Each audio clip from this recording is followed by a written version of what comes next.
नरेश और सतीश बहन जी का जन्म हुआ था।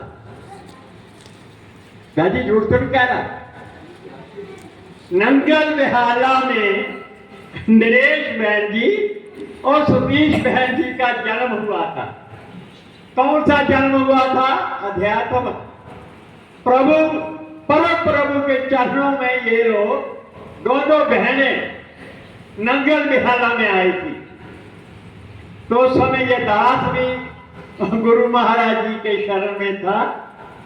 मुझे इतना याद है, एक बार गुरदासपुर के पास थानेवाल गांव है, वहां पर परम महाराज जी हर जन्माष्टमी वहां मनाते थे।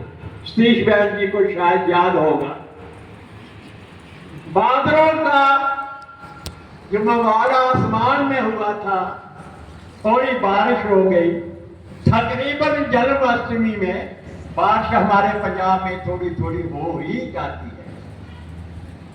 तो महाराज जी का हर साल जन्माष्टमी मनाना थानेवाल में होता था। तो हम लोग भी वहां पर गए हुए थे। हमारी नरेश बहन जी हमारे साथ थी, सतीश बहन जी मेरे ख्याल में पक्का नहीं, ठीक नहीं थी।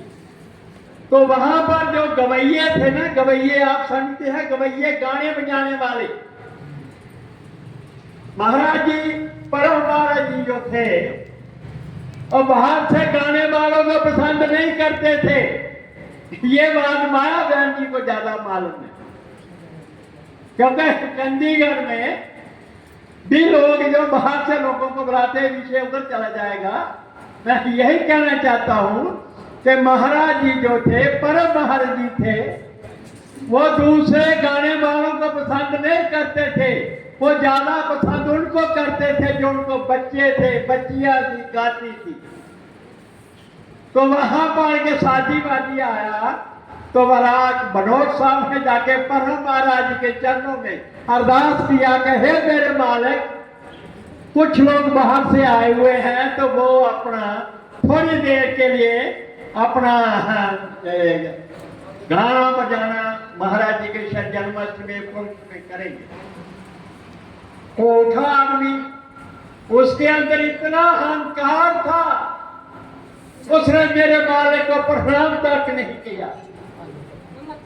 तो स्टेज पर माइक पकड़कर कहने लगा, मैं जलंधर का रेडियो का सिंगर हूं। तो महाराज ने बोला, तुम रेडियो स्टेशन पर गाते हो, बजाते हो? हाँ, अच्छा तुम रेडियो स्टेशन पर गाते हो। महाराज जी ने इतने कहा तो यूं ही वो गाने लगा। यूं ही उसने ऊंची आवाज निकाली, थोड़ा ऊंची आवाज की थी, तो उसको गला जो जैसे मेरा गला बैठ जाता है, तो गला करने का मतलब तुरंत जो उसकी आवाज थी उसका साथ नहीं दिया और एकदम उसका गला बैठ गया।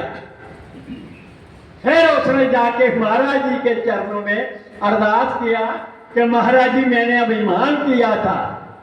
अच्छा सुनो, तुम तो कहते हो तो हम रेडियो स्टेशन पर गाते हैं, लो हमारा बच्ची का गान सुनो। तो उस समय महाराज जी ने ये नरेश बहन जी को बोला कि बेटा तुम थोड़ा भजन बोलो। तो नरेश बहन जी ने भजन बोला। मुझे वो पुराने दिन याद आते हैं। मेरे ख्याल में 68 या 69 में आप लोग आए थे, am I right? वो ही हुआ एक आधा साल आगे पीछे 67 में आए थे। उसके बाद मैं और नरेश बहन जी जहां भी कहीं होता था, क्या बोलते थे, उस समय हीरा प्रकाश का हम लोग करते थे, पाठ करते थे। तो एक दो बार मेरे को भी साथ जाने का मौका मिला, तो वहां पर पाठ किया। ये थी हमारी नरेश बहन जी। फिर उसके बाद हमारी शादी हुई तो महाराज जी ने कहा, भाई प्रेम तुम बुला तो रहे हो हमें, पर तुम हमें संभाल नहीं सकोगे। मैं महाराज जी क्यों? बोलते पठानकोट की जितनी बच्चियां हैं, पठानकोट के जितने मेरे भक्त हैं, वो सब तुम्हारी बारात में आएंगे। क्यों गाजी, ठीक बात है? गए थे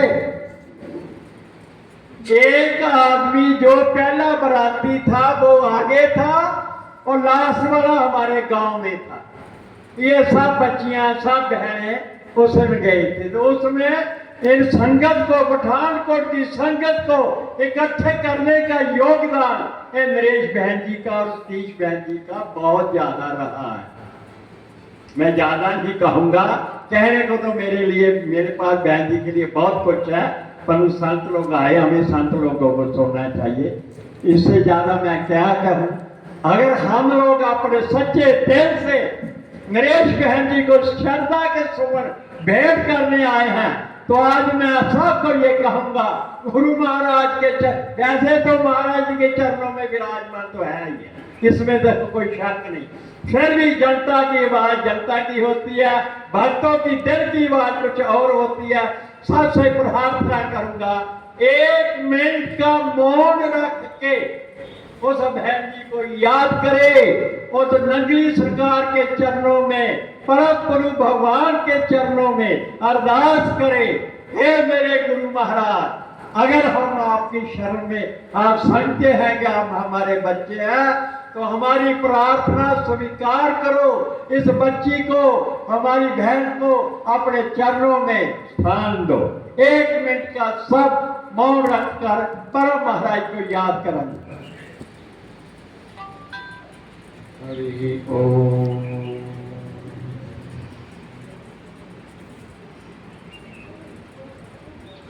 बोलिए मेरे गुरु महाराज की जय। अंत में कहूंगा, ओए आजा चमन से बेलिया, आजा बोलते क्यों नहीं, चमन से बेलिया और